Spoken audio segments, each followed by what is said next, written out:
Certificate of Candidacy. At tulad kahapon, mga hindi kilalang tao naghain ng kanilang kandidatura. Mula sa COMELEC, may live report si Ruth Caba. Mel, kumpara kahapon, mangilan-ngilan lamang ang nag-file ng kanilang Certificate of Candidacy ngayong araw. Pero hindi pala lamang sa gimmick ang mga taong gusto umanong magsilbi sa bayan at sa kapwa nila Pilipino. Si Satura Aguilar, isa raw missionary at sugo ng Diyos, ang nauna sa pila ngayon.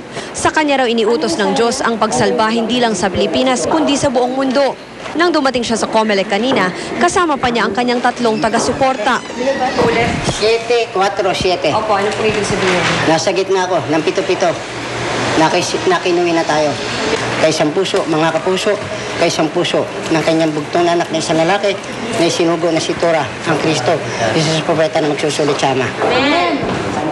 Habang hinihintay na makumpleto ang kanyang COC, nangaral pa nga si Aguilar sa amin at sa mga tauhan ng COMELEC. Kaya kung ako, ang ilalagay nyo na ngayon, sa mga hawak ng bagong gobyerno, bagong kapamanan, at batas ng Diyos, batas ng tao, kayo, magtatayo ko, ng bagong gobyerno. Sumunod naman si Rodrigo Lapitan, isang kartero, at si Merlito Lagata, isang retired staff sergeant daw ng Philippine Marines. Si Lapitan umaming walang pera, pero malinis daw ang hangarin. Ang problema natin talaga dito yung kahirapan, tapos yung bansa natin naghihirap. Nang dahil sa kagawan ng mga ilan nating mga kababayan na mali ang pagpapatakbo ng bansa po natin. Si Ligata naman na suki ng COMELEC dahil palaging nagfa-file ng COC tuwing eleksyon ay tutulong sa pagsugpo ng kriminalidad kahit pa hindi raw siya manalo. Diba, abusaya. Mga holdupper, mga kidnapper. Dapat po makausap yan ng personal na dapat walang tinatawag na harmful. Si Alfredo Ananayo naman ang unang naghain ng kandidatura bilang vice-presidente at si FPJ daw ang gusto niyang katandem.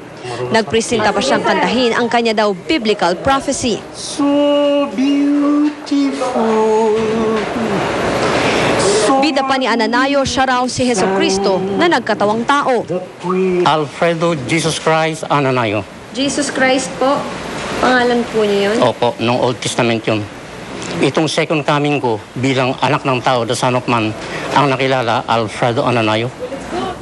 Mel, kanina lang may isa pang naghain ng kanyang kandidatura sa pagkasenador, si Batilino Tugnao, taga San Juan, isang account manager. Pangatlo pa lamang siya sa gustong tumakbo para sa Senado. Mel? Naku, Ruth, may Jesus Christ na pala dyan. Ruth, hindi naman lahat patatakbuhin, hindi ba? Ano sinasabi ng mga in-charge dyan? O nga, Mel, sabi nga sa atin ng COMELEC, tatanggapin pa rin daw nila ang mga Certificate of Candidacy dahil ministerial ito at kailangang kumpleto lamang ang mga COC. Bahagi rin daw ito ng ating demokrasya pero sasalain pa ito ng COMELEC and Bank para malamang kung sino talaga ang kwalipikadong tumakbo sa 2004. Mel? Ayun, naku, buti naman. Maraming salamat, Ruth Caba, live mula sa COMELEC.